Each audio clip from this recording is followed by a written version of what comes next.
She smiled when I handed her the coffee that morning. Same smile I'd fallen for 12 years ago.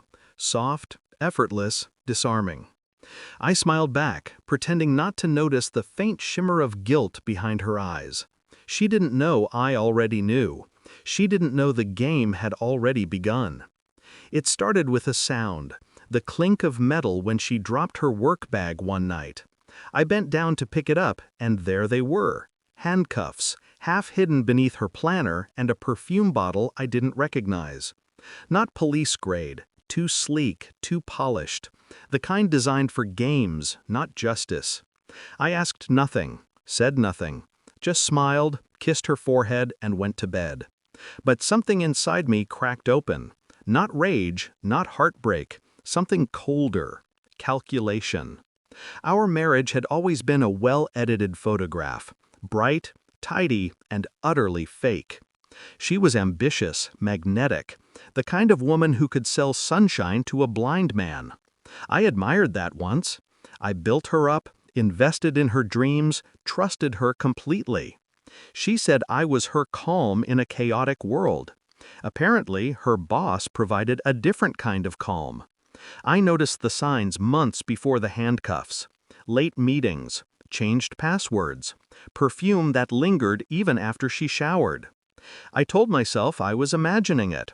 That's what loyalty does. It blinds you, teaches you to interpret betrayal as stress, distance as exhaustion.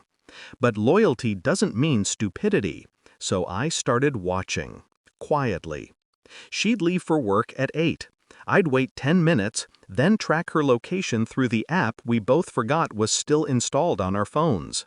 Always the same address, her office. But the hours didn't add up. So one night, I followed her. I watched from the shadows as she entered the building long after everyone had gone home. The lights on the top floor flicked on, her boss's office. 2 figures moved behind frosted glass. Then the silhouette of her hand against his chest. Then his against hers. Then the faint movement of a shirt being unbuttoned. That was all I needed. I didn't confront her. I didn't scream. I simply went home, poured myself a drink, and began planning. The handcuffs returned to her bag a few days later. I checked them when she was in the shower. They were heavy, stainless steel, with a small key that glinted like temptation itself. I ordered a replica online, same model, same lock type. Then I swapped the key. The difference was invisible to the eye, but crucial. The one I left in her bag would never open those cuffs again. A week later, she told me she'd be working late. I kissed her goodbye, told her to have a productive night. She smiled, thinking I was the fool she'd been lying to for months. At 9:47 p.m., I parked near her office. Through the tall windows, I saw movement. Her and him again. His jacket on the floor. Her laughter echoing faintly through the glass. The glint of metal as she cuffed his wrists to the armrest of his leather chair. Then, fate, or irony, joined the show. Headlights swept across the parking lot. Another car pulled in.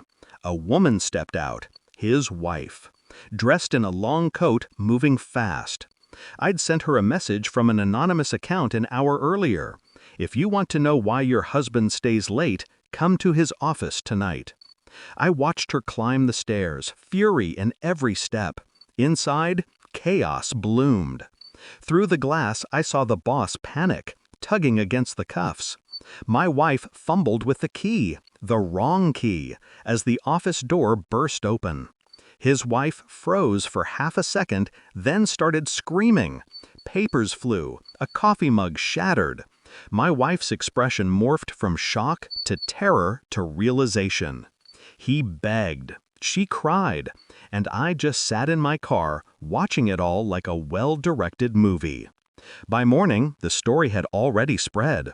Office affair gone wrong. HR scandal. Both suspended pending investigation. His wife filed for divorce. My wife came home pale, trembling, mascara streaked down her cheeks. She tried to speak, but I didn't let her.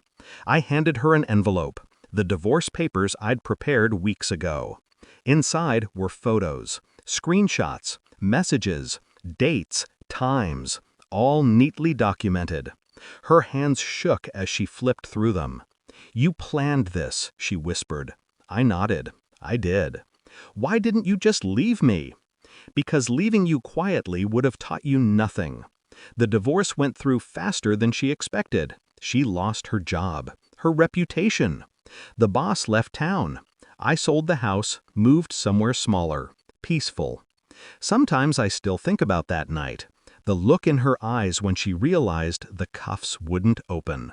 That was the exact second she understood who she had been married to all along. Not a fool, not a victim, a strategist. People think revenge is loud, screaming, breaking, destroying. But the best kind is silent, precise. It's the satisfaction of watching a liar choke on their own story, one word at a time.